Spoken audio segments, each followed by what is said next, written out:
Good day. I am me. Hopefully you are you. If not, you will be. Yeah, I'm just going to talk about what it means to be a believer. Well, what people claim to be believers. There's a lot of people that claim that they believe, but yet they are what you would call like a pseudo-Christian. They just some just say they believe and don't read. I mean, they might maybe a blue moon here and there. Same thing with maybe praying, which is talking to the Father. And then there's some that just because they think they go to a church on a Sunday and a Wednesday and maybe certain holidays when they hold special services, and just go right back to living life the way they want to live. And I'm not saying that you don't think that the Father is real or not. I'm just saying you're not a what would be considered a true follower. So in the sense of in Revelation where he talks about depart from me, I never knew you.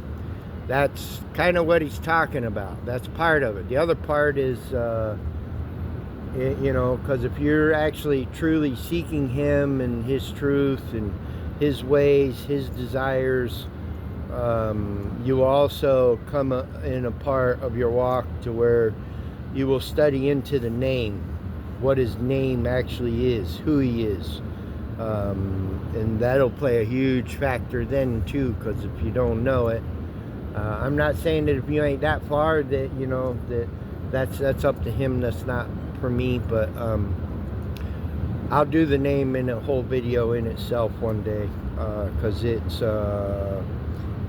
it seems to rub pretty much a lot of people, because it's a very hard pill to swallow. It's a punch in the gut while you're trying to swallow a pill, kind of pill. But yeah, anyway, but yeah, you can say you believe, but yet, faith without works is dead. That means just exactly what it is. So you believe, but yet you're not changing nothing in you to be more like him, because that's what the works part is. It's not some other kind of work to where you work for somebody, or no, it's changing the things in you that he doesn't want you to continue doing. That's the works part. So yeah, it's a just like you get up to go to a job that I have to do a video about, that you don't pay to live, you don't work to live. That's that's a misconception that we were all taught that you have to do, but that's another video. But yeah, so it's like he says, it's better to be hot or cold, meaning to not claim it at all and be on complete other end of the spectrum, or to be all in and become not a believer but a follower. That's what it takes. You have to follow him, meaning you're going to seek him. You're going to change the things that he wants you to change in you, in your life that you're doing. Cut things out, whether it be people, places, or things. This is all part of the journey. This is the part that most people don't want to do, because they don't want to give up something, or they don't want to give up someone, or they don't want to stop doing this, or they don't want to get rid of that, or which is kind of in a sense why there's so many different religions, because they all follow a doctrine just a little bit different, so that way if you want to keep this, you can keep that and still say you're a believer and a follower. And but like I said in one of my beginning videos, God has nothing to do with religion, any religion. I don't care what religion it is.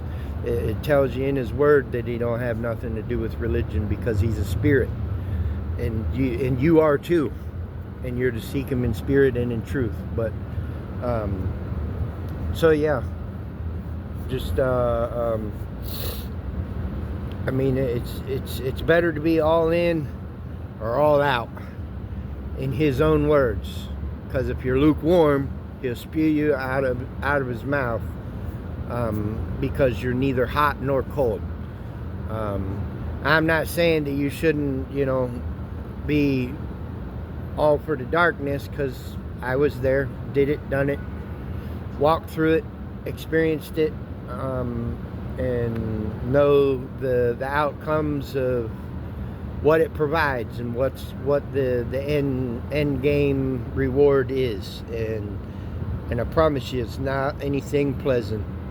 So just because you're having a good time and a fun time here right now, when you get there, yeah, it ain't gonna be nothing like you can even experience here in this life. For an example, probably your closest experience would be somebody being burned alive, but you don't die. You just stay in the burning state, kind of thing.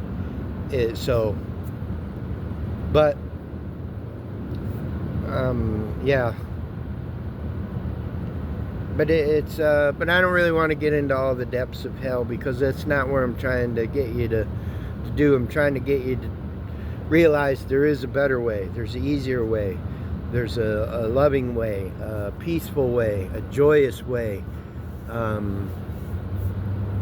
And sometimes you might have to walk alone for a little while, that's just part of the growth, and that's kind of like where I'm at right now. I'm in a solo part with just me and Him, but I believe this part is coming to an end for me, and He's going to start bringing some people my way, that are on the same journey, in close to the same proximity in my walk with me, so we can collaborate and start to make things happen for Him, for His glory, for His kingdom, so that others can see the light, hear the truth, and find their way too out of the darkness, because that's what we've been doing. But yeah, so and to touch in with the once saved, always saved, well, that goes in with, you can say you're a believer, but yet you don't do. So it's the same concept, just different words. So yeah,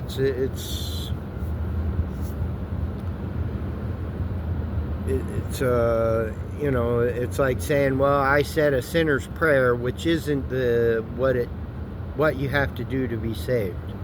That's a misleading, incorrect thing within itself. It's much more simpler than a sinner's prayer and all of that. But yeah, so you can't say you're saved and then still go live life the way that you want to live it. That's not a truly saved person. So, but yeah,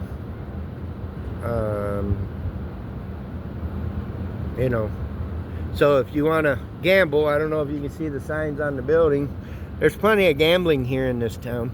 You can gamble your life away, but I promise you won't like it when the house wins in the end of that game of your life. So, but it's your choice. You do what you want to do, feel that you're led to do, and but I'm just a messenger, so don't focus on me, focus on the message. I'm just bringing you truth. So if you have to, close your eyes and only listen with your ears. So that way you're hearing the message instead of seeing me. And just because when the Spirit works through other people, I have learned that it's not me that's upsetting you. It's Him, the Spirit in me, that's upsetting you. So even though you're projecting things at me, like you're rejecting me, I know you're not rejecting me. You're rejecting Him in me. And that's not good. Which ties into the thing I was talking about yesterday about karma. The respect that you show for creation, His creation. And that's all of His creation, whether it be earth, nature, wildlife, people, anything that He gave life to, because it's all living. And the way you treat it, you're basically telling Him how you feel about Him and what you think about His creation and Him giving life. And in return, well, there's part of karma. So the way you treat the things that He gave you is the part of the scale of karma that you receive, good or bad. So just take that into consideration. I'm just presenting truth to you, trying to help you see the light, let you know there is a better way. Life is not, it's all in how you want to look at it. If you want to look at all the bad things, negative things, then that's all you're going to find. But if you want to look at, the sun is shining, it's a beautiful day out, smile, you see life, you see other people, you see wildlife, birds flying around. So that's what you're going to find, just like if you complain all the time, well, then there's probably your reason why you don't find the right people with the right opportunities, and vice versa. So if you're looking for good things and opportunities and right people, well, they'll cross your path and you'll find them. This is the way it works. So be mindful of not only the way you think, but what you speak, your intentions behind your actions, the choices that you make. Even if both choices look like they're bad choices, I still promise you one is better than the other one. But it's the choices and stuff and actions before that led you to these two choices that seem like they're both bad outcomes, but one is still going to be better than the other. But you're just, so, but yeah. And the more you do that's wrong in His eyes, the more detached you get from Him, and the less enlightened and heightened is your discernment and your intuition. So, but yeah, anyway, so don't just say you believe. You got to actually do. You got to do the work, and nobody can do the work but you, for you, because only you can work on you. Only you can change you. Only you can make your own decisions. And if you let other people do it for you, well, you're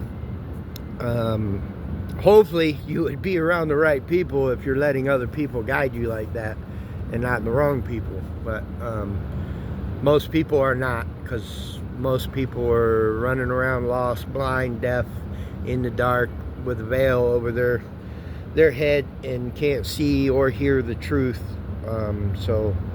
But yeah, anyway, hopefully this helps some more. Hopefully whoever watches these and listening, you're paying attention. Watch them as many times as you want. Like I said, don't focus on me, just listen to the message. Because like I said before, He doesn't always use who you think He should use to bring the message. And for whatever reason, that's the way He likes to do it. Because those who have ears will hear, and those who have eyes will see. So those who are looking for a better way, a different way, it's kind of like the whole you know, it takes you to get sick and tired of being sick and tired before you finally start to want to find something to make a change. But yeah, so if you're gonna do it, do it. Don't just speak a couple words and then because you went to church once or twice or even once a week or whatever, and you're doing what the church is telling you to do, and that's a man-made agenda. So that's not how it works either. So yeah, and once you become a follower, you know, once you start doing what he wants you to do and growing closer to him and following him and letting him lead you, you become a part of the church, meaning the body of Christ. It's not a physical building that you go to. But yeah, and then when two people get together and they start talking about him, you are having church. So you don't have to go to a building to have church. So hopefully these things, you know, like I said, I hope whoever is watching, listening, is really receiving, because I pray that you do. You need to catch these things, because these are some real gold nuggets that's worth more than an actual physical gold nugget you can hold in your hand. So, but what you do with it, that's up to you. So when the time comes, if you waited too long and it's too late, and then you realize that, hey, that dude was a messenger, or this was a message, when that time comes, you can't say, hey, let me go back and redo that, because it's too late. It's over. It's done, you know. So I'm trying to help you before that time, because that's part of my journey, is to share this. I'm not the one that buries my single talent in the ground and waits for the Lord to come and say, where's my talent? You know, I'm out here doing my best to multiply it, because it's not about me, it's about him, it's about his glory, it's about his kingdom. But you know, you'll serve whatever master you want to serve, and whatever is closest to your heart that you can't let go of, that is your God. I don't care what it is. I don't care if it's a person, I don't care if it's a material possession, if it's a status, whatever it is. If you can't let it go, if he asks you to let it go, then that is your God. That is what you worship. So everybody worships something. I don't care. Everybody worships something. That's just a straight out fact. Whether it's money, a car, a house, the woman you're with, your kids, family, you know, whatever. Your social status, prestige seat, whether it's, you know, to be in hold an office of a prestige, whatever it is. If that's what matters to you most, that's your God. That's what you worship. That's just a straight out fact. So think about that.